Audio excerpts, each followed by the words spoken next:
Happy Friday, everybody. Welcome back to the Pleb Underground. We are the signal without the slop. I am your host, Phil. And guys, as promised, joining me today, very contentious person, right? I've got PortlandHODL. You know, he's a friend to the show. He's one of my friends. And I mean, you know, he when he said that he wanted to come back on the show, I could not say no, especially with what's going on right now between Bitcoin Core and knots and all of these debates. I'm sure this episode will probably piss off a whole bunch of people. It's going to be spicy, but who knows? Maybe it's going to give some of us some food for thought. Most likely that is what's going to happen. Anyways, before we dive into all the fun, before we bring up Portland, you guys know the deal. We're going to show some love to the Pleb Underground sponsor, and we're going to be right back. Here we go. Did I say happy Friday? Happy Friday.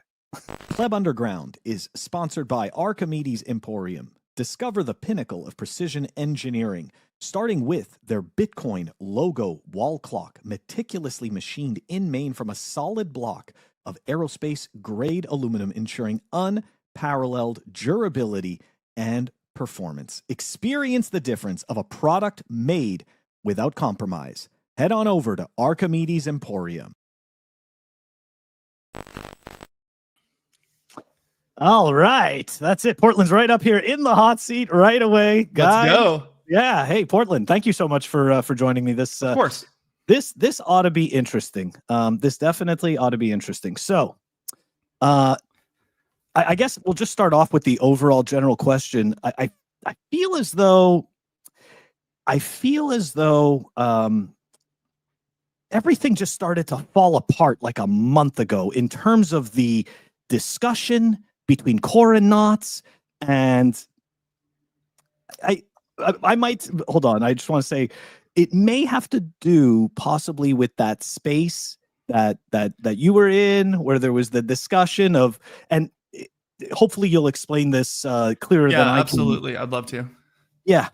Like, was there, I guess, you know what? Was there actually any type of attack, or was this all just theory? So I'll go over kind of like why this happened. And like, there's a bunch of nuance to this. And there's a little bit more backstory than a month ago, but this really got kicked off with that specific space is when things started escalating. So first question. Sorry, I'm a little bit stuffed up today. But my question is, how is my audio gain? Is it reasonable? Oh, yeah. No, you're good. Okay. You're definitely good. Yeah. I just want to make sure I'm not peaking all the time. Okay. So, in terms of like, what the hell happened on that day to get that clip to basically like destroy and cancel me completely from all of Bitcoin and end PortlandHODL as a character, which didn't actually happen. But the reality is what kind of like got set into motion was about 30 days before that, I went into a Twitter space for the first time in like 3 months. I'd been busy working, heads down, like, let's build, right? Mm-hmm. And kind of just talking about in general, like, hey, this is a concept of filtering, like relay policy versus miners. And my stance has always been like, just make policy consensus. And if you actually need to filter anything out, the miners need to do it. That's just been, I think, objectively modeled. This is how it works. Like the miners can filter. But Mechanic then comes on stage and starts kind of like going off on different tangents. And I was like, okay, what do you really want here? And then he kind of goes into different things and then creates a post saying like, oh, well, these people have been saying these things for months, these spam apologists. I was like, no, I'm explaining very technically what's happening. And this is my first space in months. Like, and the narrative hasn't been unchecked from my side. It's been, I think, deep down unchecked from the other side. There's been a lot of spaces where nobody has the technical prowess to go in and say like, hey, like some of these things aren't exactly the complete truth in terms of filtering. And so, yeah, that's kind of like where that all started, was about a month before. And so, okay, so I get like a post about me saying like, hey, like bad actor kind of thing, spam apologist, etc. Like I was kind of upset about it. Okay. And this is where things cascade. So I continue to do spaces because like I love hanging out with people, talking about Bitcoin, like educating in general. Like it's just awesome. But this time, like coming back to Twitter Spaces more recently, like the topic always ended up at filters. Like every single discussion just seems to just converge on hey, like talking about spam filters, etc., versus previously, like before that hiatus, that wasn't the environment completely. Like people talk about other things, specifically like scaling solutions, CTV, soft forks, and like other things. But recently, like during that month period between my first interaction with Mechanic and then the second one, which everybody knows about, and just like kept building this pressure. And then there was a space that this is where things went wrong. So like basically the first space that wasn't clipped was it probably was like 9:40 my time. And there was a guy named Sonny who basically like kept like saying like, oh, I'm very neutral, but not, I was like, okay, I'm going to troll him. I'm going to be the bad guy here. Like I'm going to full on just like punch back on this. And so I basically said, yeah, like I'm doing IBDs from Comcast nodes specifically. And that's the only reason I've been able to think about this concept is because like I've run nodes in AWS, right? And like AWS is a very different animal than Comcast in terms of like how data is charged for. And Comcast seemed like, hey, this would be like reasonably offensive to like get a royal out of this guy. And okay, like maybe I could like I was kind of like I chose violence that day, and I do. It's like way to put it. And like here's what I want to say though is like I'm sorry I did that. Like overall, like I should have kept my cool. I shouldn't have been trolling. I should have been more professional about, especially like attacking Bitcoin nodes or even discussing stuff like that. Like that's it's against my own ethos technically, but because of emotions, yeah, things got a little out of hand. But yeah, I've had this idea for a very long time of like, hey, there's like an attack vector where you can run up data charges. And AWS is the bad one because that's uncapped. You can literally just IBD forever and they're getting charged per gigabyte. And even just running a Bitcoin node for just on AWS with open port 8333, if you don't set that max upload target, you're at about $320 a month in data. And so Comcast to me sounded like, okay, reasonably offensive, but also they have a bunch of grace built into their program. So it's like, okay, if you've already been using port 8333, okay, that's you're probably already hit your cap once, so you probably close that too. They gave you warning. So, but yeah, I just like started like going off and trolling, and then Mechanic came in the room and he asked, are you seriously doing this? And then I told him, no, I'm not. And like I kind of gave him like this half-baked answer because the reality was I wasn't. And I felt like at that moment, the troll, because of the business nature of ocean mining and like comes into a space, always has a very specific reason. Like he doesn't just come into a space to hang out and chill. It's to do something. And at that point, I felt like, okay, the troll has now gone from let's kind of like antagonize somebody on a Twitter space, which is wrong, I will admit. But it went from, okay, we're now like sitting Portland down at like a detective's desk with a bunch of donuts. Okay. And so I reject that claim. And then Mechanic calls me a FAGGOT. I'm not going to say it on your stream because I don't want you to be monetized. Appreciate it. But yeah, so then, okay, at this point. Yes, derogatory terms. Yeah, correct. It's a derogatory term. And so, yeah, this is when things I was actually there in the space. Okay. So at the beginning of this, I did not see what happened at the end. So yes, continue. Yeah. So basically, like, okay, so I got called a specific word, and yeah, so here's where things started going really wrong socially. And yeah, to anybody who saw that clip that looked up to me or like enjoyed my teachings, I am sorry for that. But I escalated. I leaned in. It's like, screw it. And then so me and Shinobi, like we started a space, and yeah, at the end of the day, we just were like, hey, can we get Mechanic to unblock me to come up on stage to rebut these claims or need to like be there? And yeah, so with that said, we started a space, and then I recapped the previous space and what I had said, like just like I told you just now. And then that was the section that got clipped. And I feel really bad for anybody who was involved like on stage because I kind of set it up so it was humorously. Now, there's even some comments before like, hey, the space is to like get Mechanic to unblock me to come up on stage. And so then people are like kind of like joking and thinking, ha ha ha. But in all reality, like it was a really serious topic. And we were escalating like on this. And so that was the what got the clip that then got people to basically like things escalated really quickly from that moment. Like things got really serious after that. Cause like, and I would say it wasn't immediately. It was about 4 hours after. And I deep down, I was like, okay, well, we just had some fun. We're trolling, whatever.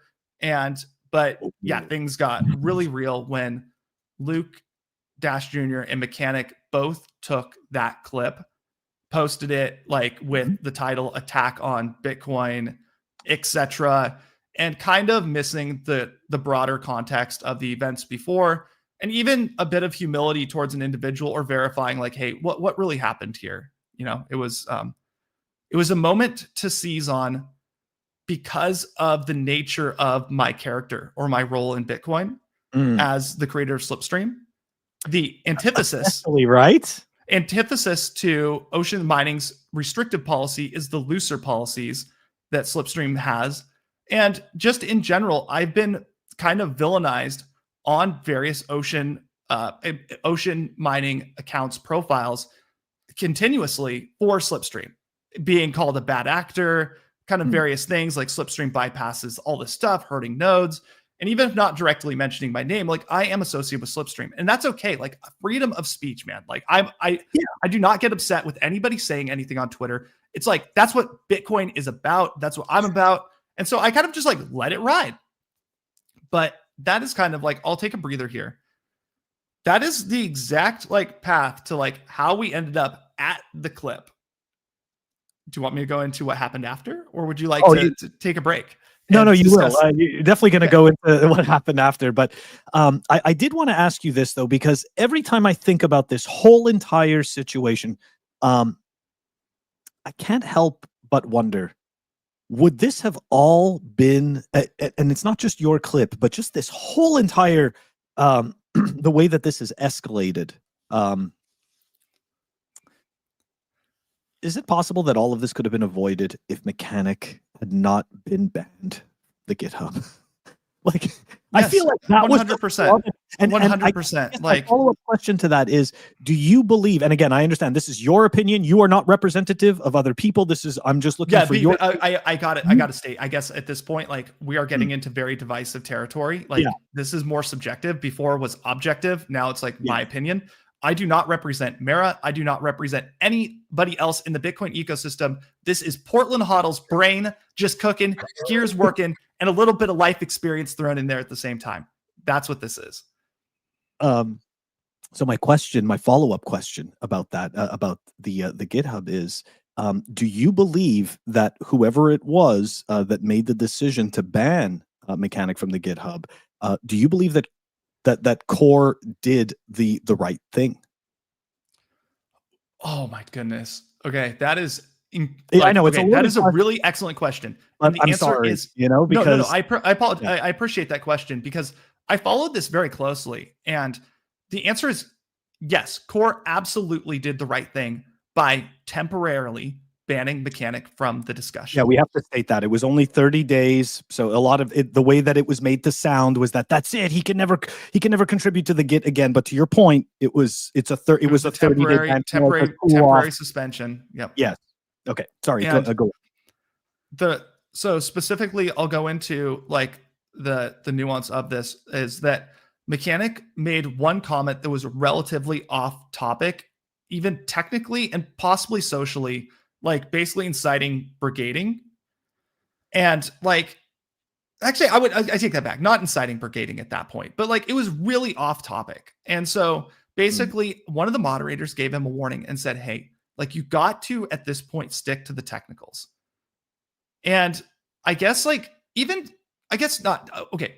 I'm going to back up again because I don't know enough about the exact like comments made. Not stick to the technicals, but like stay relevant to the topic. Mm-hmm. And the definition of relevancy is pretty loose in terms of like what is relevant at the moment. Like killing Bitcoin through an op return policy limit is very relevant to the individual who posts it, but is it actually relevant to Bitcoin? The answer is no, because it's not going to kill Bitcoin. And those are the kind of discussions that we're trying to avoid, or other discussions that incite like hate, violence, or brigading. And this is not a new concept in Bitcoin Core. And so what basically happens is that there are specific divisive PRs that involve policy. One would be like opcheck multisig, and relaying bear multisig on the network was one about, I think it was about 3 years ago that Leo Hoff made.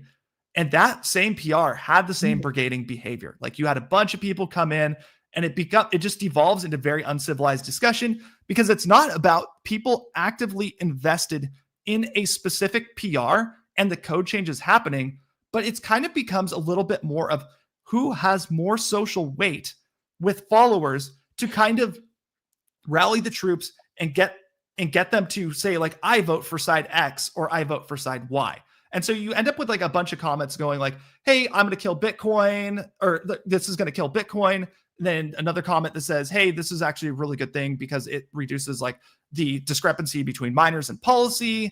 And it just like, and then some guy will come in with actual technical nuance and go, hey, this is a code change that you need to fix this in the PR.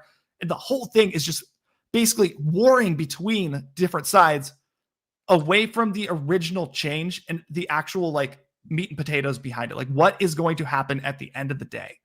And so with that said, Mechanic was given a warning, and then Mechanic did not heed the warning.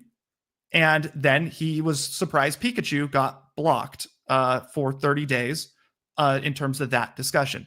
That did not stop him from spooling up another GitHub account or whatnot to contribute. Mm-hmm. And the last note about this specific thing is that Ava Chow did an incredible job at going through and reviewing each and every single comment in the PR and the mailing list and explaining exactly like the rationale behind it, why it's good, why it's bad, like literally making a pros and cons list for this op return change, and not just like dismissing comments because, oh, I don't like this person.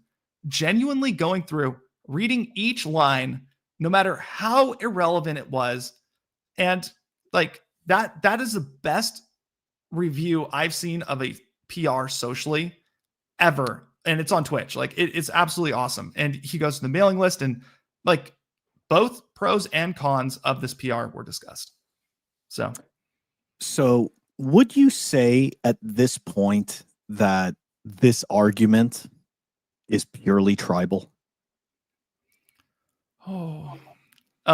Is that how far? I guess what I'm trying to ask is that how far away we've moved from the actual conversation?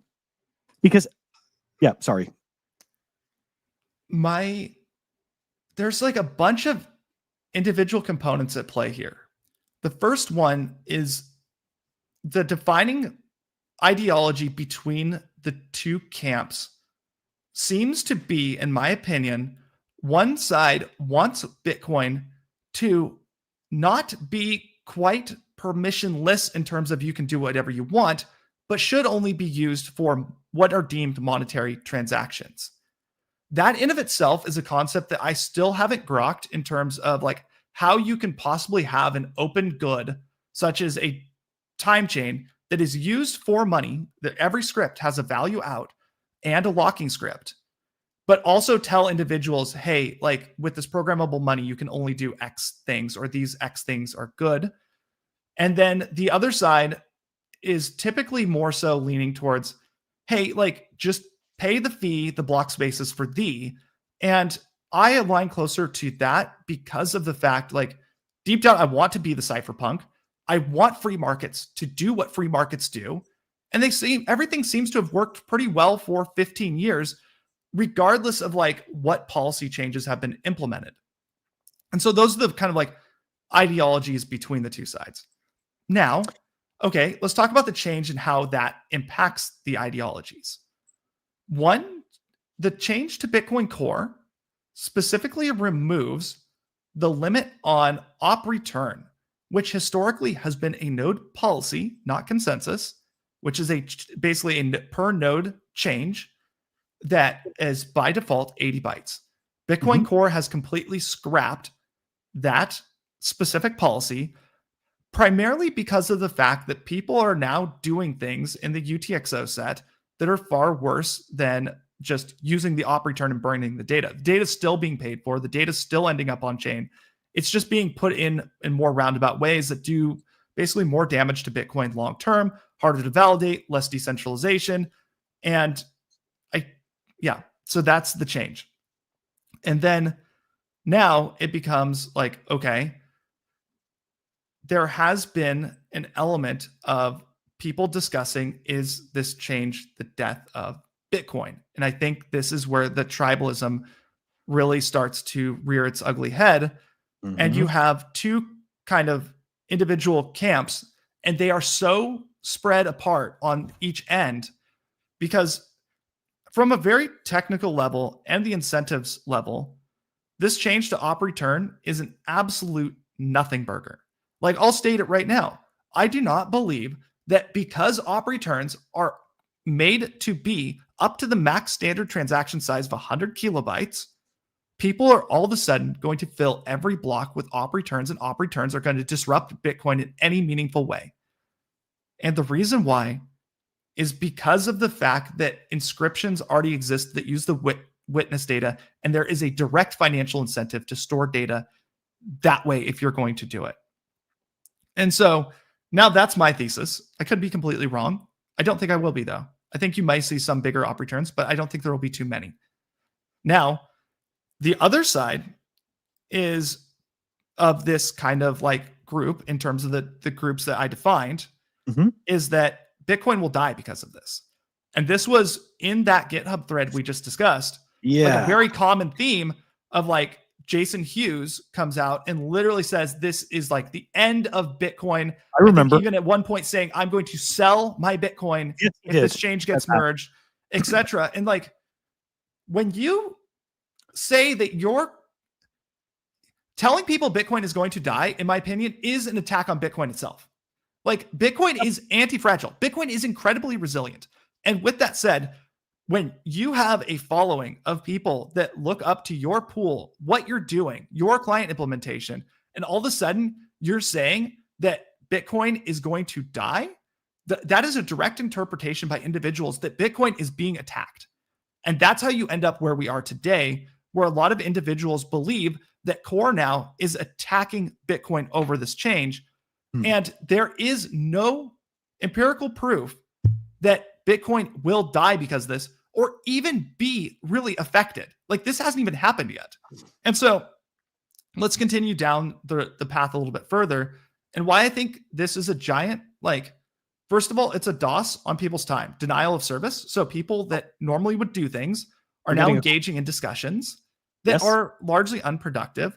But this change is what's called a policy change. If Bitcoin truly starts to die, the policy can be reverted back to 80 bytes. Or maybe there's a compromise in the middle that people deem to be more fair. But policy is literally like sliding tuners in a video game. It's the easiest thing to kind of discuss. It's the easiest thing to change in Bitcoin. And it's based on the release of the client. An example I would give right now is something that actually could be more impactful than even the change made to Core in version 30 is turnkey node providers. What happens if turnkey node providers decide to change the setting in their config files and said, hey, op return is that new limit that Bitcoin Core is? You would actually be able to spread that policy change out further and faster than what Bitcoin Core could do, where there's no forced upgrade. People have to willingly download the new client. And so ultimately, like, yeah, I would have just liked to see like a little bit more tactful approach to this, and like, understand Bitcoin is anti-fragile. This change largely will have no impact other than a few people that may decide to pay for some extra block space. And yeah, like that comment that Bitcoin is going to die, and that narrative that Bitcoin is already dead, we must fight for it, etc. Like, I don't think is a great way to, first of all, frame Bitcoin, which is anti-fragile. Like, and second, is it even truthful at its core? Can I? Yeah. I'm going to bring up another thing that, like. Well, hold on. You can go. Sorry, before you do, we have questions. And yeah, I just want to say that in the past, people who framed Bitcoin this way, that it was going to die, they didn't turn out to be the best actors in the Bitcoin space after time. I can't say that about any individual today. Only time will tell. No, me neither. But I'm just saying, in the past, we've seen this happen where it's been all about that narrative serving their specific incentives. But the questions that we're getting, so we got one question here from ACP. He's saying, does this opportune change unlock any use cases that are impossible or difficult without the change? Impossible, no. Difficult, more expensive. Mara will still mine the op return. So basically, at the end of the day, if you really want to do whatever you got to do, it's still possible. It's just more expensive. Mara will capitalize off the fact that this is a discrepancy in policy. So no new functionalities added to Bitcoin. This change is already there, and many miners have already been doing this. F2 Pool will take these transactions just randomly across the network through the gossip. So aka they don't have a portal to submit to, but if you happen to be connected to their pool, you can connect to their Libra relay and get this op return through. And again, this limit is exactly the same as Core in version 30. And then the second thing is Mara will literally just charge you extra to do the same thing. So another question that we got is from Let's Fix It. Let's Fix It is saying, why the increase? They never say why. And I'm guessing he's talking about Bitcoin Core, because, and I will expand on this, right? Because something that I guess have never understood, and this is why I struggle with this, right? This is why people call me a fence sitter, because I don't actually support Bitcoin Core in the sense of this change, I don't care about this change. The thing is, though, I also at the same time don't believe that running knots is actually a solution to a problem. So but I understand the tribalism. So for me, I guess I'm just having a hard time wrapping my mind around the fact that it's okay, why can't we just leave the limits in for the people who want to, who essentially want to feel like they're stopping data that they don't want? Because at the end of the day, right, and I'll explain it, and you can obviously correct me because I'm trying to learn as well. To my knowledge, running knots only prevents the op return data from the unconfirmed transaction. Once the transaction is mined, correct, the filters are no longer effective, so they are temporarily effective. If I understood correctly, I'm just trying to be intellectually honest with it. You know? Correct. Yeah, when a block comes in, you do not apply any of the policy rules, you apply consensus rules. And every Bitcoin node on the network that wants to be economically relevant, not fork off, that's a social cohesion of Bitcoin. That is Bitcoin defined, is consensus rules, not policy. Policy is this subset of local, basically per user opinions and whatever why do you want a specific setting to be a specific way? That's policy. As long as that setting does not affect consensus. So why increase? I think there are a couple of things that you could say. Antoine Poinso went over this very well.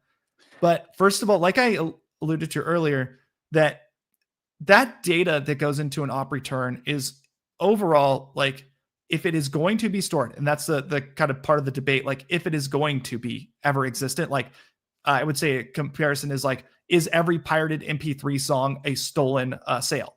It's not necessarily. But okay, so sorry, I saw the question there.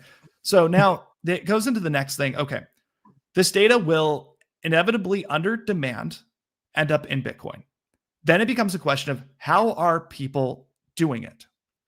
And so some examples are the kind of most prevalent way is through inscriptions, which use the witness data. It's a SegWit kind of hack to get very cheap data onto Bitcoin. And there's a special set of instructions you can do to make sure that it's not executed on. So you're basically guaranteed the storage of data in the witness that was enabled by SegWit and further uncapped by Taproot.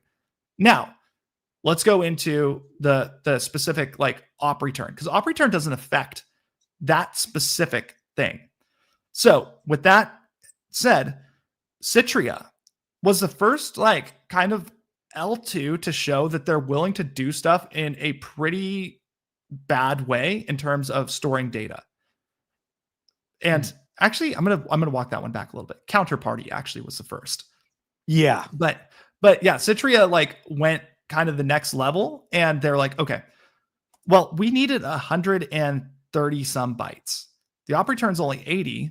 So what we've decided to do was we will now create 2 unspendable taproot outputs where the address isn't actually, it doesn't have a key or anything like that. Instead, we're just going to store data in it. And then at that point, realize like, okay, there are a lot of people that do this anyways.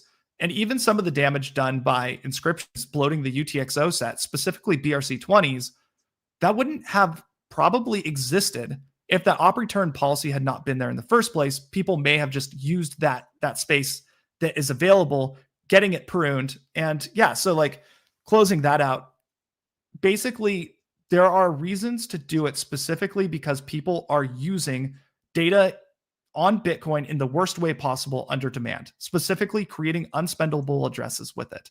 Now, the second, you can go. Oh, no, go ahead. The second component is we have now officially seen miners, in order to maximize profits in BTC, which I hope every miner would do, they are deliberately modifying their client implementations with basically, I don't know who, right? Like unqualified professionals, possibly, maybe some good developers. I don't know. But you basically have a bunch of miners now going, hey, we're going to modify our client implementations, risking fragmenting or forking the network to try to collect extra revenue. And no, it probably shouldn't happen. But by making a change like this, where they leave in the option to change it back for other users, basically allows the miners to use an implementation out of the box that has been tested, vetted, and reviewed. Instead of, for example, can you tell me how the op return change in Slipstream is made? No, you have no idea. Like, yeah, it's like literally no clue, right? Nope, and I would say that, and I would say that, okay, so like a lot of people can go, maybe miners would be better if they just did this and forked off and learned their lesson. I think one of the issues is that if there is a subtle nuance where everybody kind of looks at the same spot of code and goes, hey, I changed this, and it has an unintended consequence in another section, most people are going to follow the default or a very similar path. So if one miner is doing this, I would believe that other miners would modify their clients in the same way. And you don't necessarily want to see like the network fork off because a bunch of people ran unvetted code trying to collect extra sats, which is literally happening currently in Bitcoin. So those are like my 2 big reasons. Doesn't get talked about too much, right? Like that is, and I appreciate you explaining that. That's because you would have to be a miner to understand like what you're doing, and you have to look at the internal environment. Like they're like not trying to like downplay my performance, like making Slipstream, but at the end of the day, that's a custom client that's made to generate extra revenue for the miner, where essentially, well, nobody's reviewed. Do you even know if it passes its tests? I'll tell you it does. Nobody's got any clue. Yeah. I appreciate that. On that same note though, and this is, and also this is not just other people's opinions. This is also my opinion. I can't help but think this. I don't know why, but Citria, in terms of Citria, right? Like, why does it seem as though, and I know you're not speaking on behalf of Bitcoin Core, but why does it seem as though Bitcoin Core is catering to these VCs? Like, why does it seem that way? Like what you just explained to me doesn't tell me that Bitcoin Core is actually catering to the VCs. However, that is the perception that is being pushed socially. And I don't know from where or whatnot, but I don't know if you have thoughts on that. I do have some thoughts on that. In general, like it was opportunistic, like in essence, because like I was there at OpNext, where Ekram basically was on stage going over how Citria works. And I got to witness like core devs basically watch his presentation, and he got to that part where specifically he's like, oh yeah, we need like ephemeral anchors and we're using like Slipstream. We're going like basically about a quarter of the presentation was about like different mempool policies that they were having to actively like subvert to make this protocol function, and how like they've been working with miners to do this stuff. And so with that said, like, okay, great. So they're getting what they need done, but also like, it's also showing that Core's policies are less effective. And then they got to the part where like, hey, We need to store like their justice transaction and that like 130 bytes. And I literally watched somebody facepalm, like a core dev, just go, don't do that. Don't do that. And it's because of the fact that like this has been happening for so long, and it is the worst way to store things. It never goes away. When you run a prune node and you say like, hey, I just want to download 500 megabytes in that little box, and your downloads folder or your chain folder is over 14 gigabytes, it's because of the fact that when you say 500 megabytes, you're only pruning off 500 megabytes of blocks. The UTXO set you build is this database of all the transactions that are unspent. When people create transactions on Bitcoin that spend to data, literally getting data in the script pub key, those are unspendable. Those never get pruned away for eternity. 1,000 years later, when Bitcoin still is hanging around block after block after block, you can go back to today and see some of these transactions because they will still be there in that UTXO set. Yeah. And so in essence, what op return does that is so good is it allows somebody to literally just, if they're going to put their data on Bitcoin, put it in the op return. It's the entire purpose because it does not get stored in that UTXO set. It doesn't increase the size of this database. The bigger this UTXO set is, the harder it is to decentralize Bitcoin. If I could choose between people storing data in addresses in Bitcoin or op return, 100% have them use the op return. That's it. So basically, like, it's opportunistic because basically core dev goes, why are people still doing this? This shouldn't happen. And then also the reality is that miners have been enabling individuals to basically use the mining policy to get these transactions mined. So the relay policy is essentially doing nothing at this point to stop this behavior. So I think this kind of goes back to some not supporters' point of, well, I mean, why do we have to prune this data if this data shouldn't be there in the first place? And this is where we get into kind of a slippery slope of should, right? And then this starts to become like, well, the data types are supported and people are paying the fees. So anyways, that was just my thought on your thought, but I wanted to go back to because I have a couple more questions, right? Sure. Yeah, some people in the audience don't agree with you, but that's okay. That's part of the fun.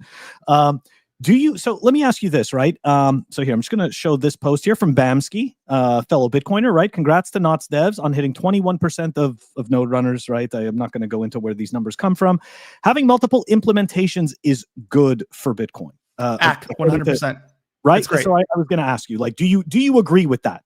Yes, 100%. There should be no dictator in Bitcoin, and free markets should always decide. Like, hands down, it's very simple. Like, I don't tell anybody what Bitcoin node to run, and nobody should tell me what Bitcoin node to run. If I want to create Slipstream, okay, great. If you want to create Slipstream 2, great. If you want to create Knots Super, great. Filter harder. Like, that is completely okay. So, I totally agree. Would you say that, because, and again, this is just from my perspective of this whole situation, but would you say that Bitcoin Core could do a better job of communication? Because that is something that I've seen, and it's not necessarily just from Knots proponents per se, but it's also from people who, quote unquote, support Bitcoin Core, that it seems as though, right? Like, I feel as though this whole situation is exposing a larger social issue that nobody is really attempting to grasp. I don't know. I don't know what it is, but it just, like, to me, I'm like zooming out and I'm like, wait a second. I'm like, there's like a real communication breakdown. And now we have to ask ourselves, why is this communication breakdown occurring? And what could be done going forward in order to mend that fence? And of course, if you speak to specific Knot supporters, they will tell you that ship has sailed, right? Like, they will tell you that they can no longer trust, right, Bitcoin Core. And this is where they stand. So I genuinely feel as though we're coming to this place, like, what's the word I'm looking for? We're crossing the abyss. And I genuinely feel like once we cross the abyss, like, there is no going back. What are your thoughts? I would say that in general, so like going back historically to this topic, the first proposal to change the op return size was, and I actually contributed to this thread, was I think back in 2023 that Peter Todd made the original PR for that.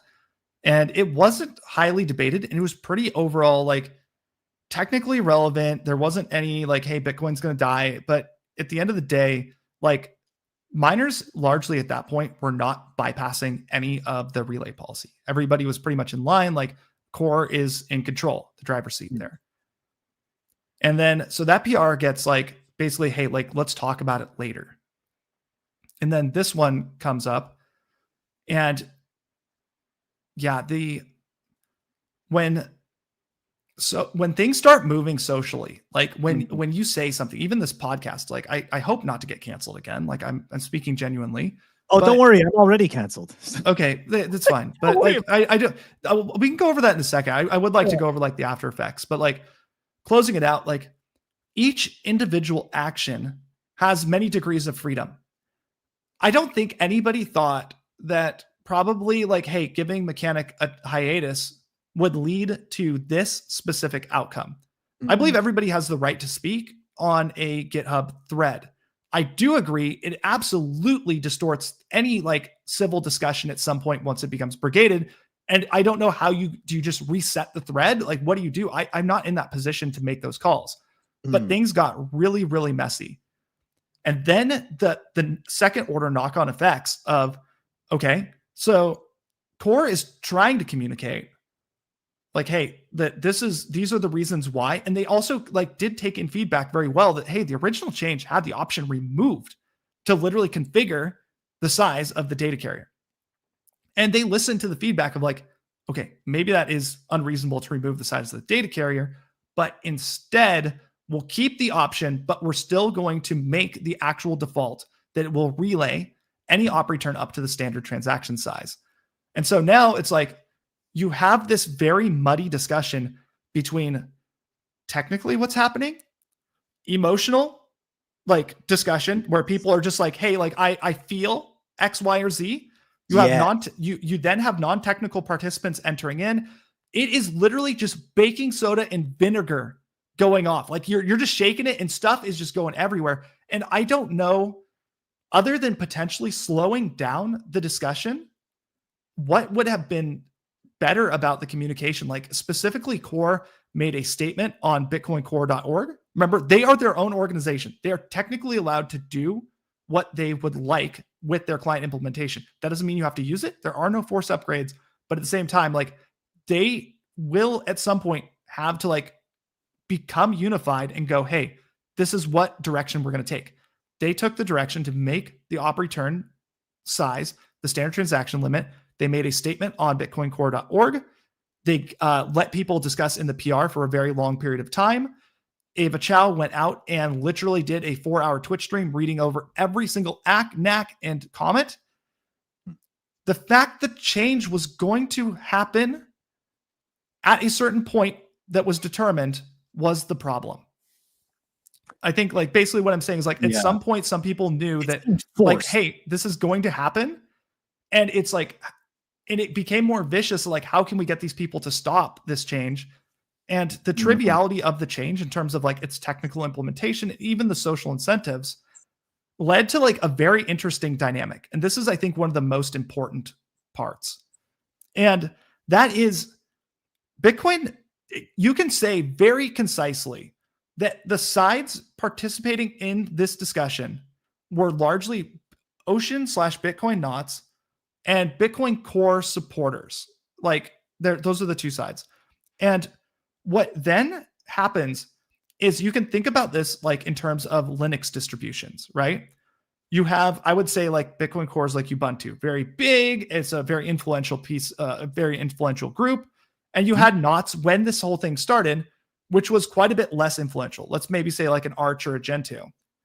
And what goes down is that group that maintains their own version of Bitcoin, like their own version of Linux, goes into another group's implementation and starts basically brigading, telling them they're killing Bitcoin, that all these things are bad.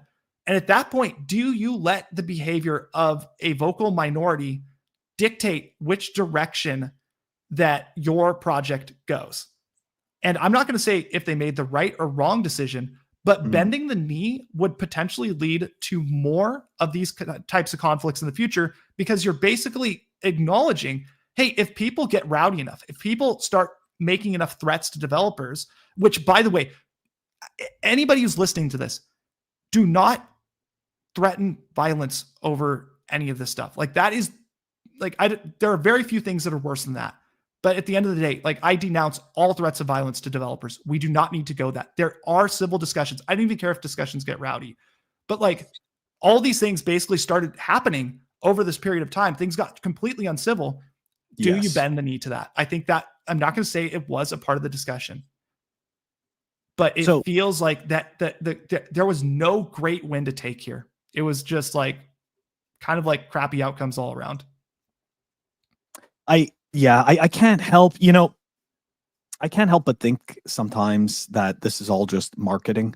I know that, like, I know that has been said a few times, right? That this is just, incredible marketing for Ocean Pool. And again, I personally, I don't have an opinion on that, because in my eyes, from what I've understood, I know a few people that mine with Ocean. They're very pleased.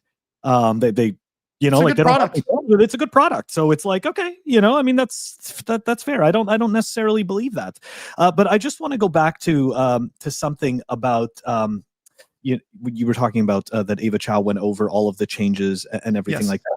So I put out a tweet last week from Merchandamus? Merch. Yeah, Merch. Yeah. So longtime Bitcoin Core contributor, and also a Stack Overflow contributor, basically, or Stack Exchange, where he would basically, like, if you find a question on Bitcoin on Stack Exchange, he probably responded to it. Yeah. Awesome person. Yeah. So he put out this fantastic post about, hey, like Ava Chow explained how relay policy works. And of course, right, we as Bitcoin supporters, right, we, in my eyes, we're supposed to be attempting to figure out the most accurate information, how to look at something most accurately, right? Because this is a lot of the rhetoric that has been fed to us. When I say us, I just mean people who join. Oh, go ahead. I guess, can I just point out something real quick? Yeah, I think that this may concisely like end this whole thing for me in terms of this discussion. I absolutely don't care about policy. Like, I literally don't. And what I mean by that is that I don't care if somebody runs the tightest blocks only policy on their node. I don't care if 70% of the network does that. I don't care if somebody filters half the transactions. The point that I really get like upset about is when other people tell me how to run my filters, if any.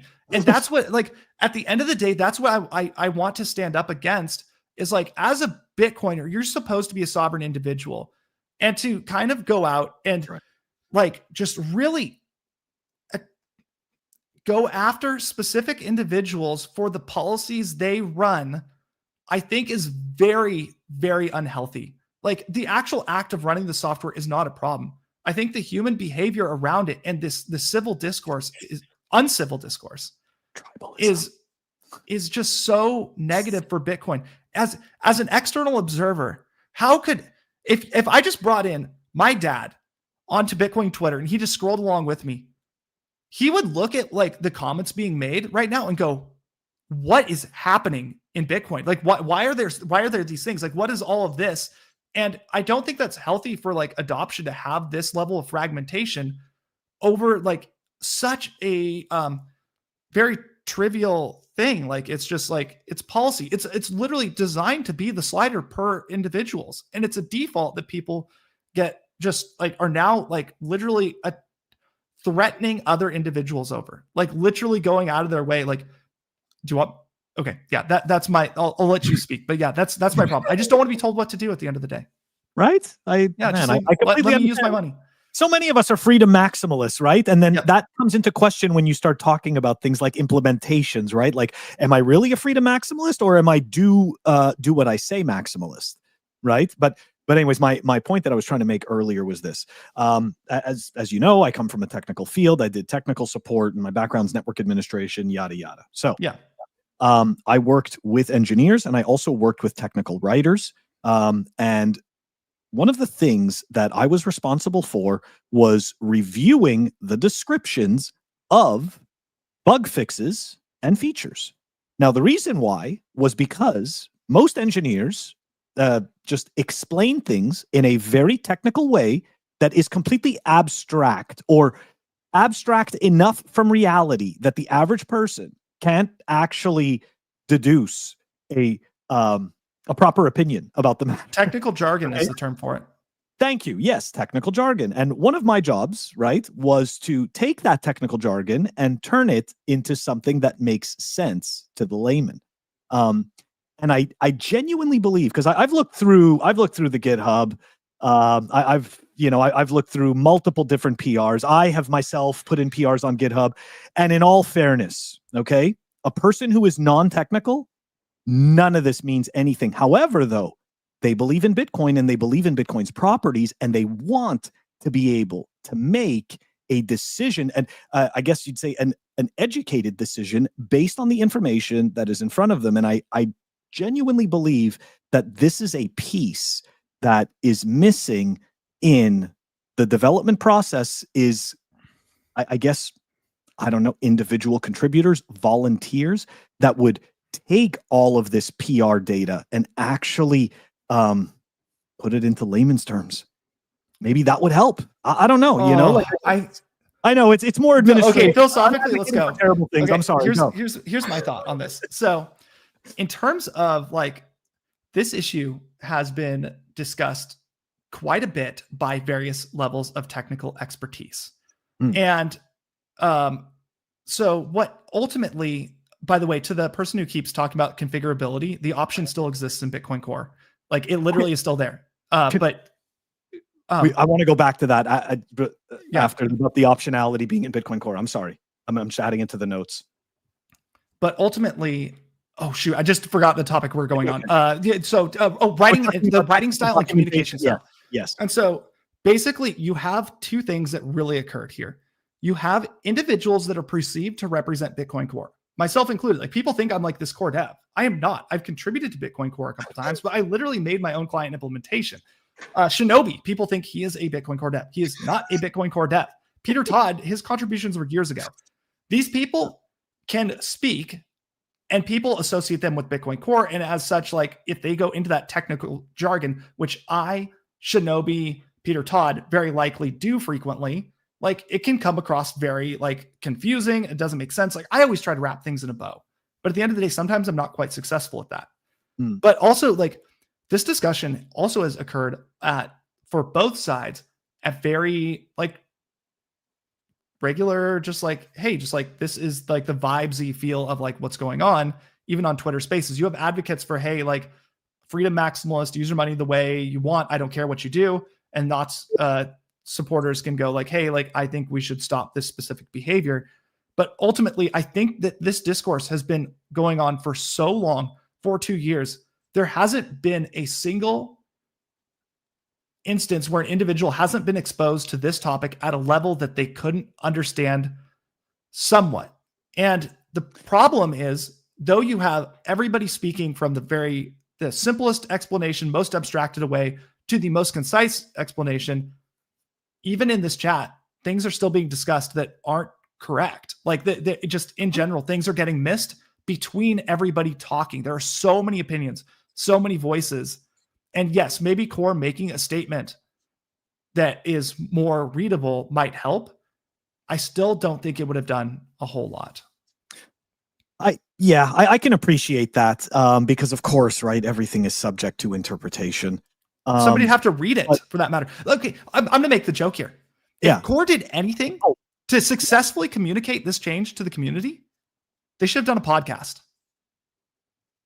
Like, I'm not kidding. Like, literally, like, Ava Chow did their podcast on like, okay, the rational knack, but like, it's just, it was like a dev talk. It was 4 hours long. Maybe there should have been like a more concise, like, hey, this is like a 5-minute, like, hey, this is why we're making this change, because it's so easy to communicate to individuals via voice. Like, reading it, like, people don't like, if you see a post on Twitter, that's like this long, you just like, grok, fix it. TLDR. And to your point, okay, actually, to your point, I know we got to wrap up soon. You have a hard stop. No, I don't actually. I'm good to go. I'd like to continue on. Okay, good stuff. But damn it, now I forgot. Oh yeah, but to your point, right? So I retweeted this post from Merch, right, about mempool policy. And I said something to the effect of, it's really fun being tribal, but it's also really fun to actually learn how Bitcoin works. Now, Yes, I absolutely. didn't say, right? Like, it's like, I'm not saying that to say, hey, you should be supporting core and this. No. It's you should be able to make an informed decision based on actually understanding how things work. Now, my lead up question to this, right, is you were talking about the optionality still being there in Bitcoin Core. Now, I said this as well because I had understood that it was being left there. However, it was pointed out to me by Fractal Encrypt that is not the case. So it's still being, to my knowledge, it is still being deprecated going forward, but it is being left in 30 as a result of. Okay, let's talk about deprecation. We got to talk about deprecation. Yeah, okay, we got to talk about it. I'm yes. sorry. No, this is actually really good. So let's first of all define deprecation, a feature that is to be removed at some point. Now, deprecation involving op return the op return configurability limit would essentially mean that over some amount of time, which is undefined, the developers do not say we're doing 2 versions, we're doing 1 version, etc. This will be removed. Get prepared. It's basically notifying devs like, hey, if you build anything around this, this won't be here. And so, okay, now you have this option that is like basically the shelling point around like, hey, like this is still like okay-ish versus like the view of Bitcoin Core being completely tyrannical is like they left this option in. Okay, now they are telling you that we're going to deprecate it, which I think is fair. If nobody changes the option, it's okay to deprecate things. Like we've done it so many times in Bitcoin. But the other side of the coin is that deprecation doesn't always happen. An example of this is Bitcoin Core's RPC username and password. So basically, to access a Bitcoin node, to get blocks, transactions, whatever data you're looking for, you need to use the RPC. And to secure that RPC, which can even have wallet functionality, you have to give it a username and a password, which you type in plain text into a bitcoin.conf file. Bitcoin Core devs have thought of very clever ways to create better solutions to this, like cookie files, etc. But they did mark like, hey, like when they built these better solutions, we're going to deprecate RPC username and password. Like we're not going to have this anymore. And so where's that option today? It's not deprecated anymore. It's still there in Bitcoin Core. Yeah. They didn't remove it because of the deprecation. They actually kept it because the community had still depended on it so heavily that they couldn't get rid of it. And so, yeah, in essence, like if nobody uses this configuration option, then yeah, it can fully expect it to be deprecated. But if you have somebody like Start9 or Umbrel in their implementation start using, hey, data carrier size equals 80 or some other arbitrary number, right? Mm-hmm. The core devs very likely will leave it in there because it has such a massive social impact on Bitcoin at that point. People are using the feature. They will not deprecate something that people are actively using. And a side note is if the majority of implementations they find out are still setting this default, they may actually revert the change.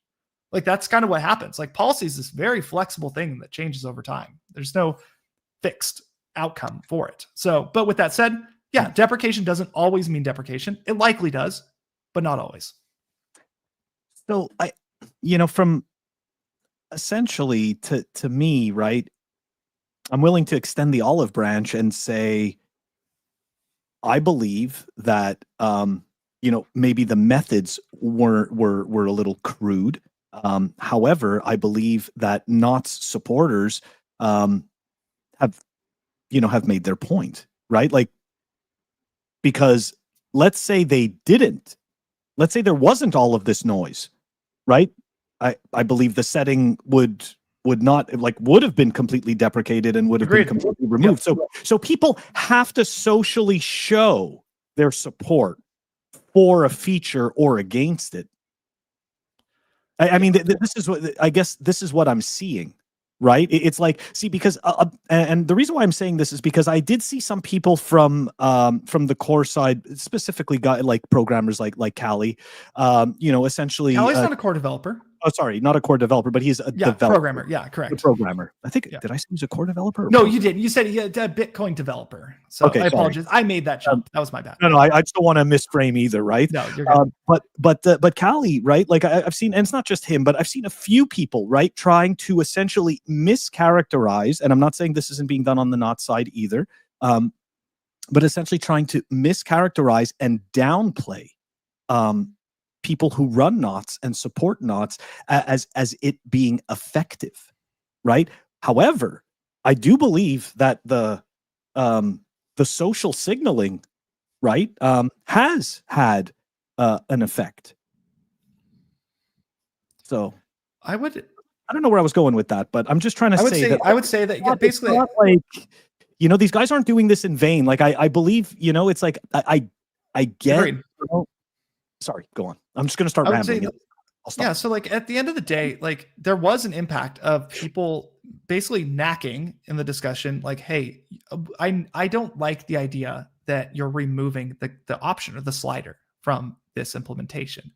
And so, and that was, as a side note, both core and knots users had knacks on this specific topic. Like this was that slider was the most divisive part of that discussion in general, outside of like the actual change itself. So that was the most controversial nuance in there. And so, but that even in of itself was tough to like really go through because of the amount of just like other posts that weren't relevant technically or even to the slider itself. But in general, in terms of like when Ava Chow went through and reviewed every single comment, there was one statement made that was pretty cool to hear. And they stated that, hey, when I review, I don't look at acts, really. Acts don't mean a whole lot. You can have a ton of acts, it's whatever. Yeah. And instead, it's like, I care about the knacks. I want to look at everybody who says no to this thing. Right. And understand why they say no. I don't want a bunch of people agreeing. I want to figure out, like, if somebody's brain has conjured up some very specific use case or nuance to what I'm missing. As such, as you went through this thread on GitHub in the mailing list, that was one of the first items to be recorded was, hey, like, why don't you just leave the slider in? Like, what harm?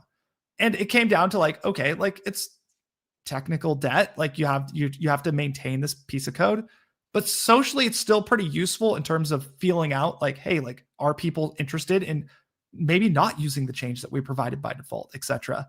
And so with that said, that was a very kind of like probably easy one to do in a follow-up PR is just leave the change in there, which they did, which I think was incredibly reasonable as a part of like, hey, we still technically achieve the outcome we want, which is miners very likely will use this policy and stop like some of the block prop issues and just like overall make the network function better, less spam in the UTXO set. And regular users who probably don't want to relay this around the network, if it's gonna like, I'm not gonna say probably, maybe they do. I don't care. Some people might, but at the end of the day, give them the freedom to do it. But long term, like I think the act of saying it's deprecated, not sure I completely agree with doing that in the same exact release that this is happening in. So it's like we make the change and we're deprecating the slider at the same time. Maybe they should have spread that out a little bit, but regardless, like deprecations take years. So yeah, I don't disagree with that because I've done support. So I know that, deprecation often takes years. There's customers that are going to continue to use, in this case, I know it's not the same thing because it's an open network, but with private software, customers are going to continue to use features and they don't really give a shit whether it's deprecated or not. Okay. Nope. And I've seen that before. I just want to go back again to the framing because this to me is the frustration that I have seen, right? But in everything you're explaining right now, right? All like what I'm hearing, it's not from you, but just the overall message, right? That was, at least in my eyes, seen on social media. It's that all of a sudden, right? Individual node runners were told they don't matter anymore. You're going to run our software. And I believe, it's kind of no. That was the feeling that I got because, and again, the reason why I say that is from people like Jameson Lopp, right, who talks about, the economic nodes and stuff like that, and essentially, the perception that that's just standard whatever standard node runners are just, they don't matter. Yeah, I would like to go into this topic pretty deeply because there's a bunch of nuance to it. The node runners always matter. Like, regardless of if a specific implementation cares about you still matter as a node runner. And the reason why is because of the value you provide to Bitcoin and your ability to not upgrade your client or AKA switch your Bitcoin core client, right? And so as we've seen, like, the individuals are showing their desire as a specific set to move to a new implementation. They're literally going, okay, we'll just use knots then. I don't like what you're doing. That's how you matter. You just like, same thing with like boycotting, vote with your wallet, vote with your node. Like, you literally can do it.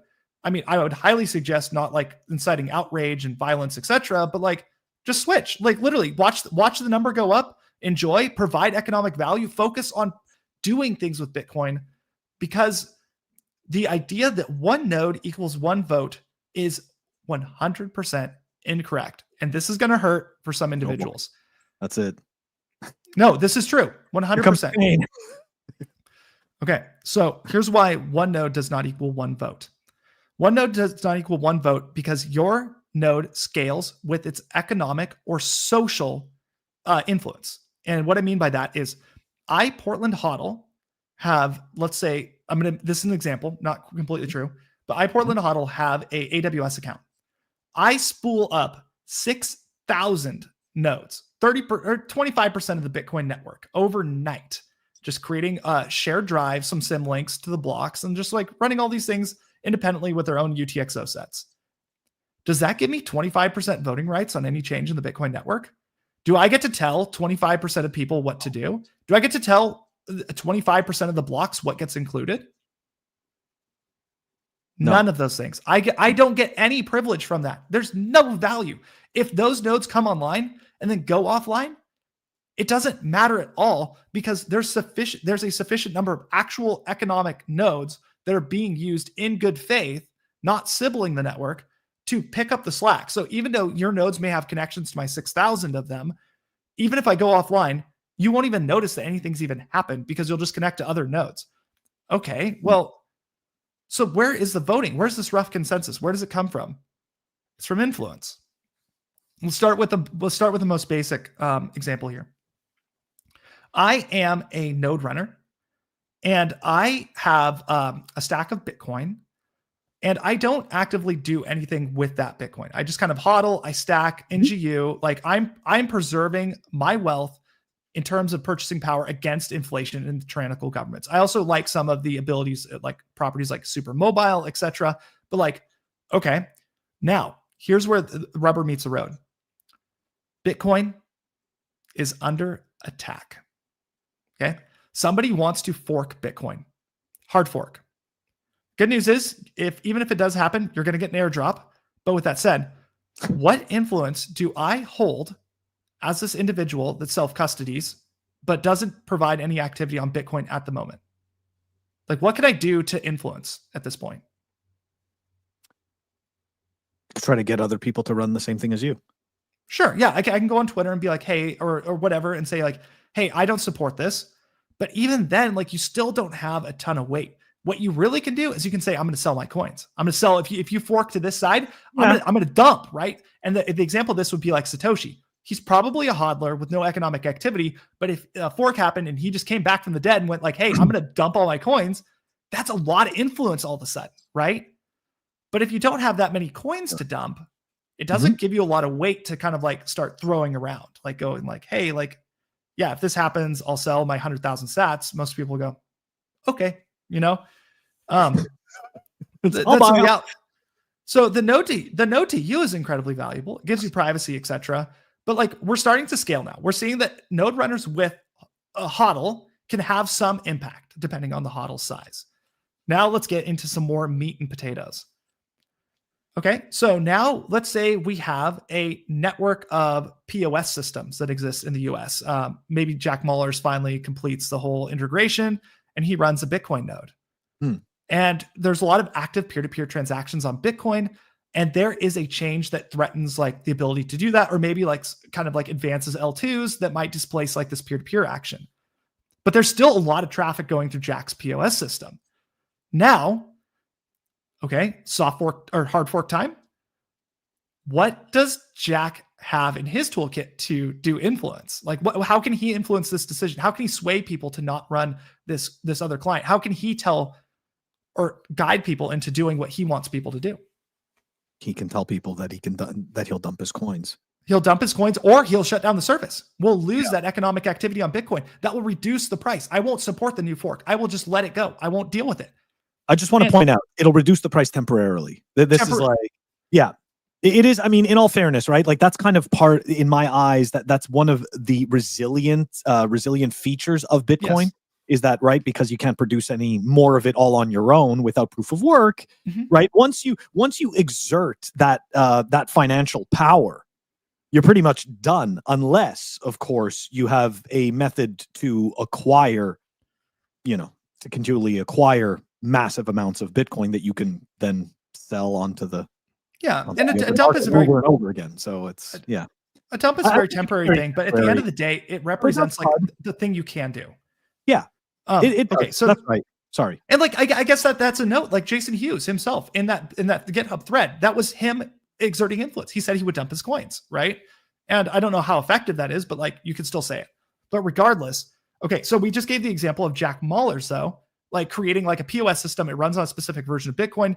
If you lose that specific functionality in Bitcoin, you could have a long-term price change if the fork basically incentivizes away that activity for some other potentially crappy activity. Okay. So now I would say that Jack's node may have a lot more influence than some of these hodlers because it's active at the moment economic activity. Now let's go into some of the like really influential ones. Okay. Coinbase. It's fork time. Yeah. Coinbase, how much weight did they have if they start saying, we support X fork and the community doesn't like it? I don't know how this would play out because there's so much value locked into that. There's so much invested. There's so much activity happening on that specific platform that they can really guide these discussions probably pretty successfully because they are the means of like converting your Bitcoin into a lot of times the medium that you need to pay for those goods and services currently. And this is a now problem. This isn't a long-term problem. Exchanges won't even be a thing in the future. But today they have influence when they say, we don't like this soft fork, or we do. That's going to be a huge, huge statement. And that's why exchanges typically don't get involved with any of this stuff. Yeah, it's funny that you say that at the end, because like the whole time you're explaining it, I'm like, you know what? I'm thinking about the block size war.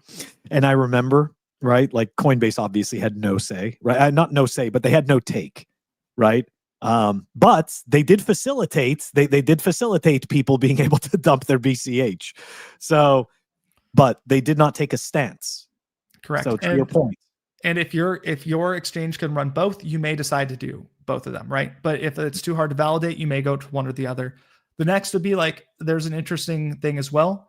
ETFs may have a lot of social weight in rough consensus going forward, as basically most prospectuses for ETFs state that they decide the version of what is Bitcoin. Yes. So when IBIT for their customers, and it states specifically they will dump the other side of the fork for a cash redemption that will then be distributed out. And as such, like I am very interested to see in the future, specifically ETFs, because of the number of coins they have and the amount of like activity. I guess they don't have a lot of activity. They're just like a straight dump at the end of the day. But if an ETF says, hey, we support like a government mandated hard fork of orphaning non-OFAC blocks, like what happens there? Do they sell the other side that where the chain forks? And just, in general, I think they will hold a lot of economic weight. So like concluding the quote unquote vote for your node, the influence you have on rough consensus is largely correlated to your ability to dump or your at the now activity on Bitcoin. Like, what are you actually facilitating? There is one final component in rough consensus that is very hard to quantify. Social influence. Yes. Social influence. So there's a note that like a lot of actors in this current debate between like X and Y don't actually ever state, I'm going to dump my Bitcoins. They don't state that they provide any economic value on Bitcoin. Sometimes we don't even know if they're a hodler. But at the same time, you can, as like your influence, your pull as an individual, are you agreeable? Do people want to align with your cause? Is it morally justified? Is it technically rational? Like these are all like little nuanced things that play into the influence of like which node implementation people use. Bitcoin Core socially has basically been like the most acceptable historically until recently. Now we're seeing like social influence largely guide much of this. Like ocean mining does have a lot of economic influence. They like $2 million worth of blocks a year. Pretty cool. But that's nothing compared to a Coinbase. But their social influence is very, very high. So yeah, those are just some notes. I have no way to quantify it. I have no way to put this in a model. I'm just saying that is a definite component of rough consensus is individuals socially influencing other individuals or even individuals that want to critically think and then become those influencers. Somebody's going to lead a group at the end of the day.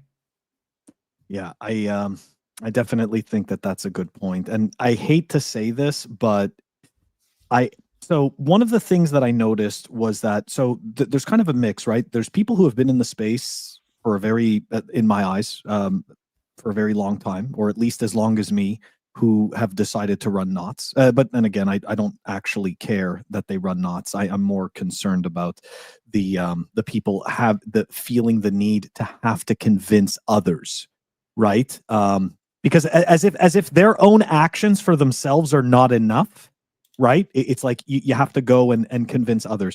But I guess the crass point I'm trying to make is that sometimes it comes across as like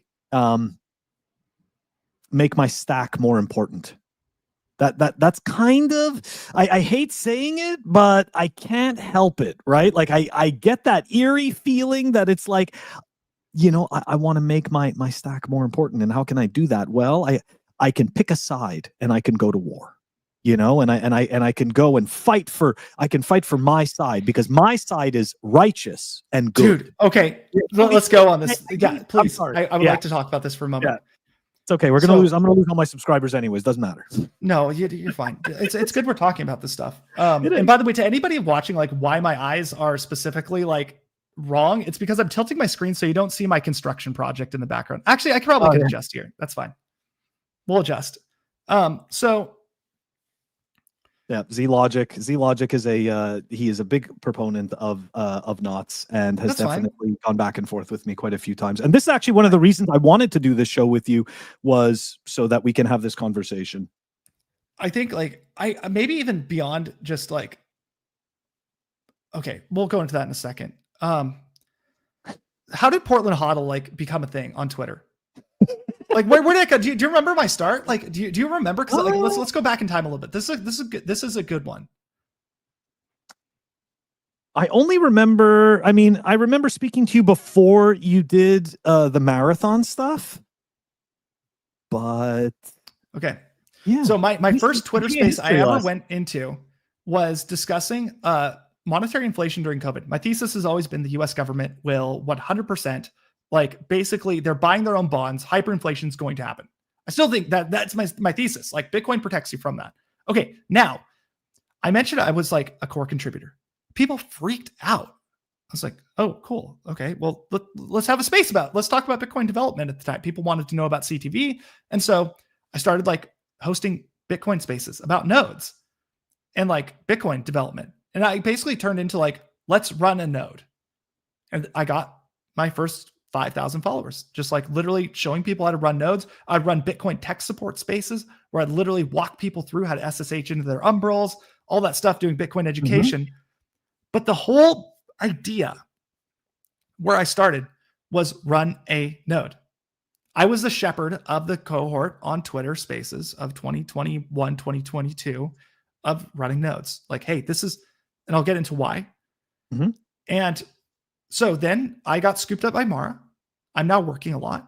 I don't have time to do the shepherding anymore. Who became the new shepherd? Who was this cycle shepherd for node runners? Damn. I'm thinking about it. Hold on. It's pretty obvious. What, you think it's mechanic? Yeah, 100%. Really? Mm-hmm. So interesting. Yeah, Z-Logic also says so. Also says it's mechanic as well. Yeah. Yep. So mechanic was the shepherd this round, and so the thing that, like, my premise for telling people to run nodes was always run a node because you can do stuff with it. Like, you can run Lightning, you can do Zeus, you can do Liquid. Server. Yeah, like all that stuff. Like, I was always just like, just run more stuff on your node. Just use the node. Do something with the node. Because that's always been my thesis, like, create value.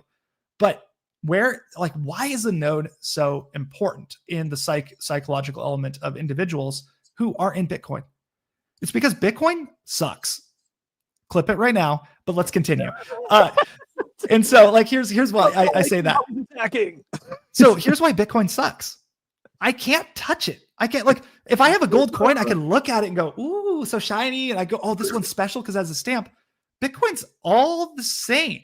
Like, all Bitcoins are fungible. You can transact with them. But here's where it's, like, really interesting, is that when somebody gets into Bitcoin, they want to become a part of it. And how do you interact with Bitcoin? Like, how can you actually do something with Bitcoin? Like, what's one of the only things you can really do? You run a node.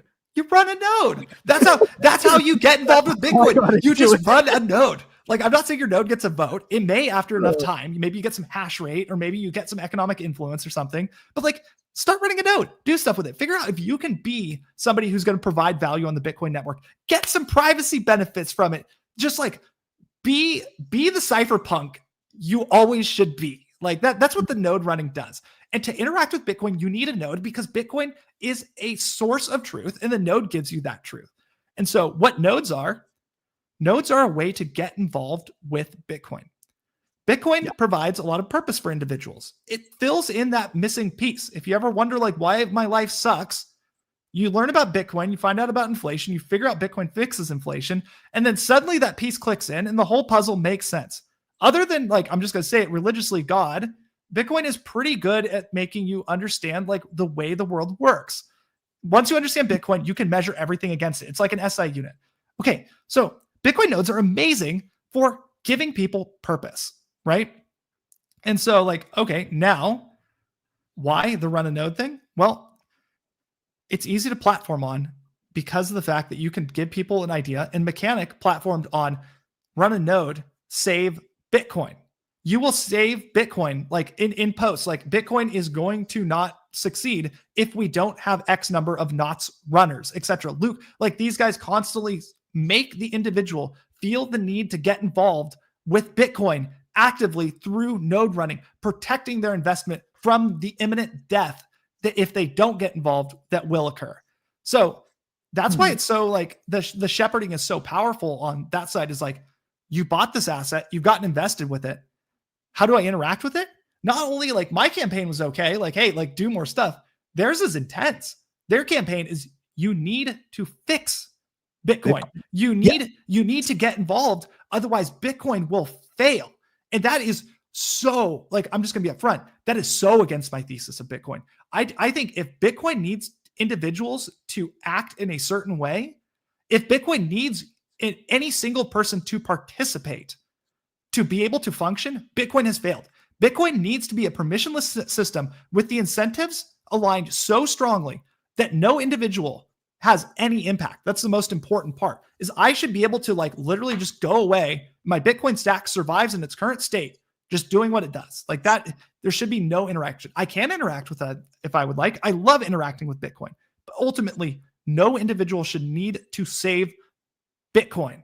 Bitcoin does not need saving. Bitcoin is anti-fragile. The honey badger, friends for enemies. Like, that's what I grew up with. And, like, so when I see Bitcoin, I see do you do the meme of, like, the Doge that's all, like, strong and buff, and like there's a little whimpering one in the corner? I'm like, I got this cold card. It's loaded up with the fucking honey badger of Bitcoin on here. Nobody can take it. Censorship resistant. Fly across borders. Do whatever I want. Fuck you, money, right? That's what I think of Bitcoin. And so when I see, like, hey, like, somebody's telling me what to do, like, these JPEGs are going to destroy Bitcoin, etc., it's like, wait, that is not the case at all. Like this thing is, it will survive. Like that's what I'm really like passionate about. It's like how strong Bitcoin is.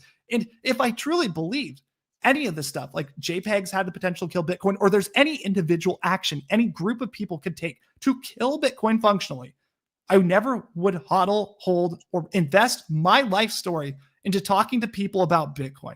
I take my time to talk to people about Bitcoin, which is, I only get one story on this earth. I come from dust, I end up as dust. My ultimate goal is not to waste time. I know that I am not wasting my time with Bitcoin. Like deep down, philosophically, that's why shitcoins are so fucked, is because individuals will spend 3 to 5 years of their life working on a project that goes nowhere. That time vaporized. You have no story. Nobody knows your name. Nothing happened. If Bitcoin is so beautiful because of the fact that the protocol is so cemented, 15 years, you can learn about Bitcoin at the most fundamental level, and it will stay with you the rest of your life. People will always remember PortlandHODL, the story, for good or for bad. I don't really care at this point. But like, that's the main thing. It's like, this is a journey we all go on together. As bad as it gets, we're all just like one giant community around the consensus. And as such, like, platforming on nodes is incredibly powerful. And I don't want to see people platforming specifically on like Bitcoin is going to die. Like, it's sure, you can say, I think there's problems with Bitcoin, but like at the end of the day, like, don't, like, I would hope that individuals, like, I can't stop them from doing it. Freedom of speech, like, number one, but individuals should not like be calling for the death of Bitcoin. Like, it's not going to die. Mm-hmm. And even if you're right and the price temporarily goes down, the feedback mechanism is price itself. And as such, like the exchange rate or the value of this thing. And as such, like, it will fix itself. It will course correct. Like, that's the beauty of it. Free markets win every single time. Yeah, I agree. Z-Logic is just saying that Core is great at changing their position. Maybe. To be honest, I think they will. Like, I really think that potentially, like, I don't like. It's especially with policy. The main thing is like we're not touching consensus. Yeah. What?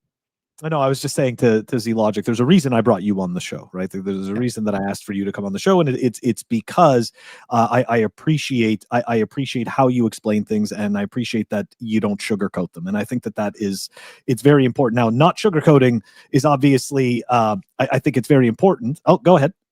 Oh, I wanted to point out one thing on like that whole thesis. Just like in general, like people have a lot of times thought like I'm a spam apologist, etc. I don't like that term, but it's fine. Yeah. At the end of the day, like along with Bitcoin being money, what I need for my money is censorship resistance. And when I associate like individuals like saying like, hey, you can't do X transaction or X transaction's bad for Bitcoin, etc. Like, I deep down view that as a threat to my own sovereignty for my stack, because I don't want a permissioned Bitcoin. I deep down want to ensure that I am the cypherpunk at the end of the day that goes, I can get over it and understand Bitcoin is for friends as it is for enemies. And because of the block size, because of the incentives, it will continue to operate. But there's no way. I want people to understand, like, censorship resistance is just almost as important as the monetary component. Like, if you had this perfect money, but you had to be permitted to use it, it's no longer perfect. That's really what it's about to me, is I just don't want people telling me what transactions outside of consensus to do ever. I don't do any of this stuff. Like, I use Bitcoin like one in, one out kind of things, but still. Okay. Sorry for. No, it's all good. The censorship resistance to me, right? This is one of the qualities, obviously, that makes it the best money. So yes. To your point, but I just don't, I can't disagree with the point of, I think JPEGs and all of this stuff is a complete waste of effing time, right? Like, absolutely. Talking about it's a waste of time. This is why, right? Like, and this is why I just get so frustrated, because it's like automatically, if you, for whatever personal reasons, don't want to run knots, that somehow, right, you're a spam apologist. Now, I did want to ask you this because we are going to actually wrap up pretty soon. Have you looked at, is knobs a real thing, or is that just a total troll from Mike? I can't state enough on knobs. I know it is an actual repository. I know it's a version of Bitcoin you can build and run. I don't know the features. I don't know the adoption. But yeah, check it out if you want. It's supposedly like more tunable and it's got more soft forks. And it's got knobs. Yeah. So look, I don't want people to become the I'm new to Bitcoin and I'm here to fix it. However, I've seen people that have been in this space for like a decade all of a sudden become that meme, and it's so disappointing. It really is. I think, but like at the end of the day, I got to respect individuals like a lot. Like they're allowed to say that. They're allowed to do it. Like I can't tell others what to do. It's not my thing. Like I can live through it. I can say my opinion, but yeah, there are a lot of people like that come to Bitcoin. I am here to fix Bitcoin. Yes. So. And we see them time and time again. And sometimes it takes them a few years. Sometimes they've been in Bitcoin for a really long time. And the other thing is this, right? Sometimes people have the same narrative for like over a decade that Bitcoin is dying unless they're involved and gonna fix it. So that's back to my point. No single individual should have enough influence to make any difference on Bitcoin. It's literally like the honey badger doesn't give a fuck. That's right. And that's the beautiful part. That's the beautiful part. And these debates, they're not going to end, guys. If we think for a second that this is just going to be like one and done and it's over and then Bitcoin just, kumbaya on its merry way, then they fight you is a very long process. And it's not, how could I say this? It's not directed only to one specific party, right? Because all the kingdoms are at war. So therefore, we are going to see this type of battle play out again and again. However, I really hope that the conversation evolves and that we find better ways of actually being able to mitigate. Yes, sir.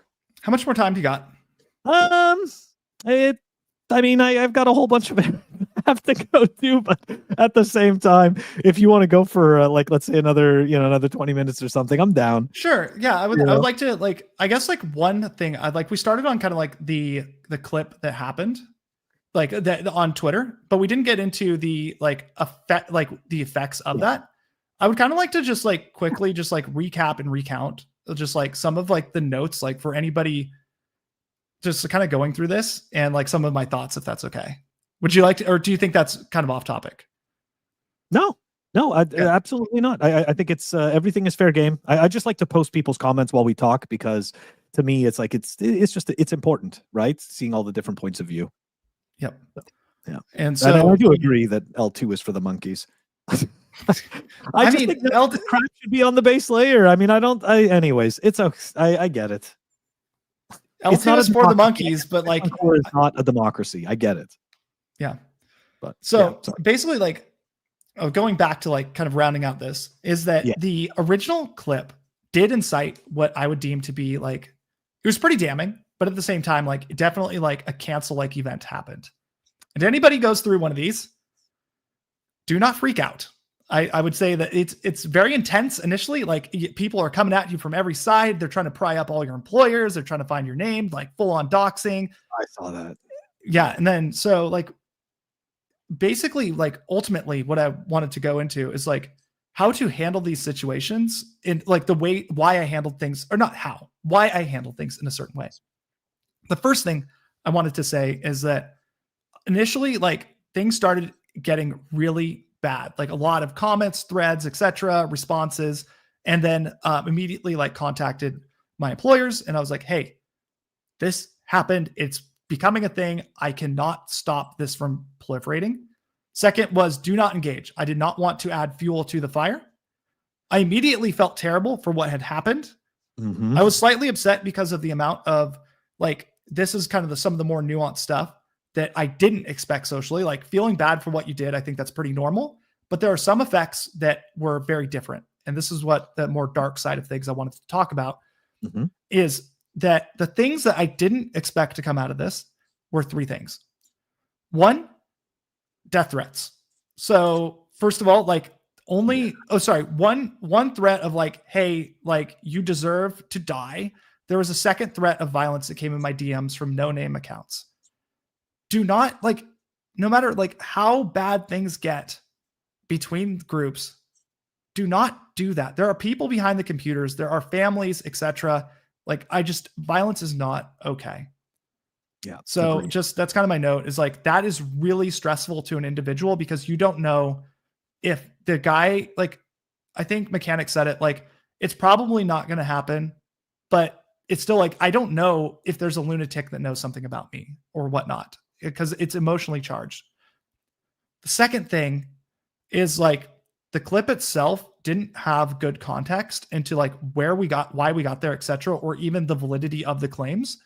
And as such, like next thing you see is like people tagging at FBI, at CIA, at Senator Loomis.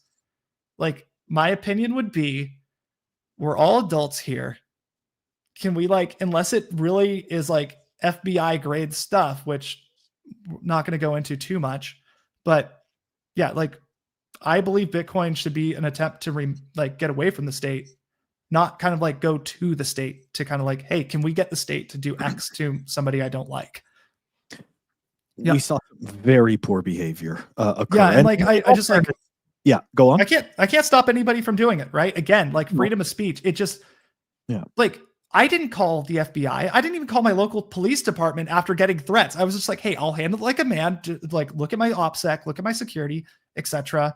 And yeah, like I don't condone any of that behavior. I think that is incredibly poor taste. And just just as we act so tough on the keyboard and then go to a Bitcoin conference and everybody's kind of like laughing, hanging out together, just understand like, yeah, there's people behind these things and like, don't go crying to government. Like you can solve your own problems. Maybe there's something government maybe needs to get involved with, but like, let's keep Bitcoin trying to flip the government and turn the government, make the money real again and fix the problems we have with society that way. And then, yeah, my third thing is like if you go through something like this, because this has happened multiple times this year, like multiple devs have ended up getting like threats, canceled, etc., because of this like feud. The pain point is about 24 hours. And what I mean by that is like when I initially started going, it was 6 p.m. when Luke made the post.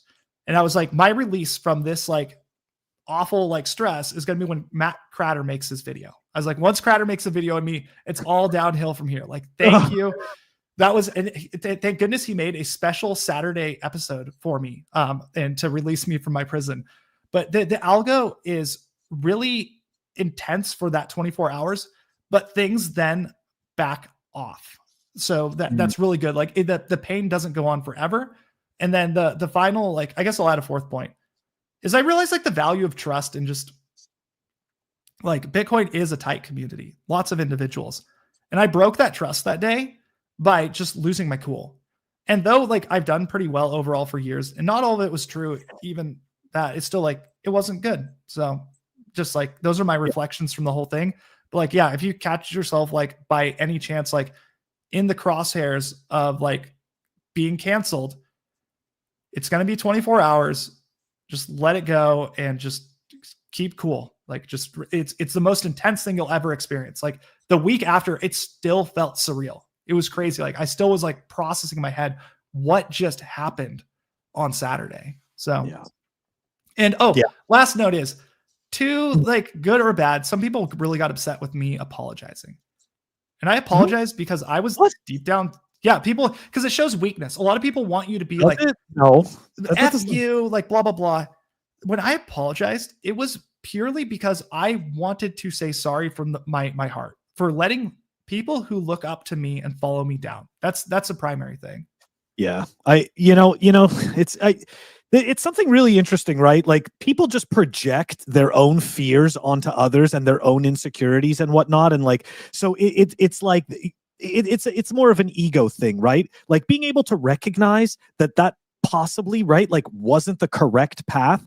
There's nothing wrong with that, right? Like that is the sign of a person who is using their wisdom, right? Actually using their mind and their ability to extrapolate what's happening in social situations. It's don't even waste your time, man. It's a bunch, and this is where we get into the tribal crap. For me, like once it starts getting tribal, I'm done. It's like I'm not even listening anymore. I had no emotions, morality, bullshit stories to try to conjure up, fervent faith and all kinds of stuff. It's like, nah, sorry, you people lose me. There was a question. Sorry. I was going to point out, like, I guess I got two more things. Sorry, I keep adding to this list because I'm kind of like recounting my experience. So the second thing I guess I would call is like, this is for leaders of any kind.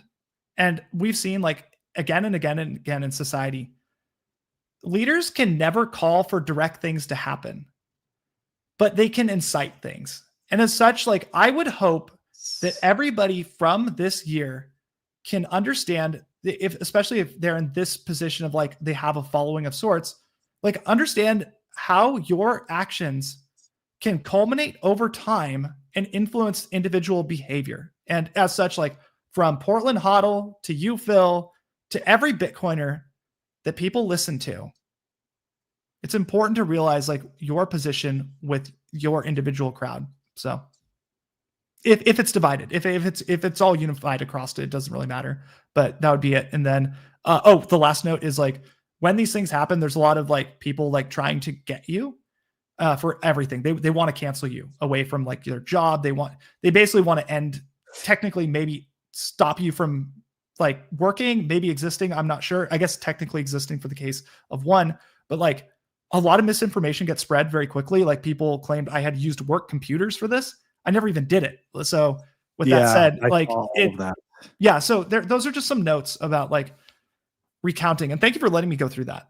That's all. Oh no, absolutely. And when I saw the canceling specifically with trying to get your employer to turn on you and stuff like that, I think that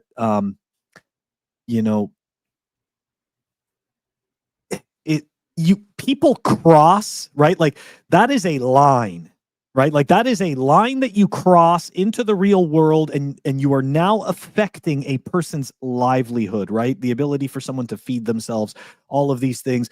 Again, like this is for me where it's like, look, now I'm dealing with emotions. I'm dealing with, oh yeah, go ahead. I would like you to finish. Oh yeah, no, it's no longer rational at that point. Okay. So here's my thought on this. I think there are repercussions for actions 100%. And after going through this, maybe getting to my employers is fair-ish game, right? Like I represent a company, etc. Yeah, tell them I was bad, right? Okay. So, but I can defend myself there, and like I didn't actually get any contracts canceled from that. The line 100% where things go from, hey, like this is bad-ish, and you're kind of thinking about like what's the future, to really bad is violence. Like that is, I denounce anybody that is not okay. So I do not wish that upon anybody. But these events we've seen twice this year, like devs have got threats of violence towards them. Yes. And then I'm sorry, but it's not fighting fair. Like I just for me that is the line in the sand, right? And of course, with what just happened, with I'm not bringing that into this at all. No, that's a separate event. Yeah, but it is a separate event. However, right? It's unfortunately, this is what happened. I would state that was absolutely tragic. So yeah, it's tragic. But I don't want to mix his message with my message. It's not fair. Like his situation, there may be parallels, but with that said, I'm just talking about the advocating for violence. It's yes, 100%. Yeah. But we do have a question here from Scarcifiable, fellow Bitcoiner. I'm sure you've spoken to him. Yeah, I love Scarcifiable. Awesome guy. So he's saying this. He's saying, could it be there is a completely different way to validate approach arguments when one looks from a philosophical point of view rather than a technological point of view? I don't have the answer to that at all. Like if you solve that, you could probably solve a lot of problems in humanity. he just dropped the hammer right in. Yeah, you just dropped the hammer, dude. There's I cannot solve that. That is beyond the capacity of Portland's brain. Oh my gosh. Yeah, that is that's definitely something that that we're gonna have to I'm gonna have to think about that one. Definitely gonna have to think about that. Sorry, scarcifiable. We don't have. Maybe this is something that gets answered in like multiple spaces in the evenings or something like that. But Portland, it's almost 2 hours, man. I've taken up a good portion of your time. I really appreciate you always, always being candid and always coming onto the show to give us your 100%, whether or not people agree with it, whether they get triggered or not. I mean, like this is what's important, is being able to have these conversations, not resorting to the type of behavior that that we've seen in extreme situations, right? And that a rational conversation can take place, and I think that we need to continue to have these conversations. Yeah, man. So I guess the last thing I'm going to ask you is, if people want to get in touch with you in a non-violent way, how could they get in touch with you on social media? Well, please don't preface it with that. I think we're past that point. But yes, technically, yes. So PortlandHODL on X specifically. My DMs are open and red receipts are on. So yeah, you'll know 100% that I either saw it. I am not great at responding quickly. I do a lot of things every day, and as such, yeah, the main thing is like definitely questions about like Bitcoin, even policy, node running. Like that's what I'm here for, to help educate and like be like just here doing cool stuff. So with that said, yeah, X. Awesome. Thank you so much for joining me. Thank you for having me. I appreciate it. Absolutely. I hope you'll join me again, because I'm sure this conversation just continues to evolve. I guess it's double-edged sword, right? Unfortunately, but also fortunately. So. It was very fortunate at the end of the day. I'm thankful for everything that happened. I learned a ton. I'm a better person because of it. And like life, this wasn't even that bad, to be honest. And overall, I'm just glad to still be teaching in Bitcoin and like doing stuff. So yeah. Yeah. Man, I really appreciate it. Guys, this is going to wrap up this episode of Pleb Underground. I hope all you guys have a wonderful weekend. On Monday, we're going to have the roundtable. It's going to be myself, Sir Ulrich, and Humble Bitcoiner, and we are going to be discussing all the drama, not Knott's drama, because I think we've done enough with this, right? For this week, we're going to discuss a whole bunch of other drama, but suffice it to say, it's going to be spicy and a whole lot of fun, and I hope you guys join us for that. That's going to do it for us. Have a great weekend. Be safe out there. And yeah, catch you on the next one. Peace. Portland, stick around. Stick around for one second. No problem. All right, take it easy.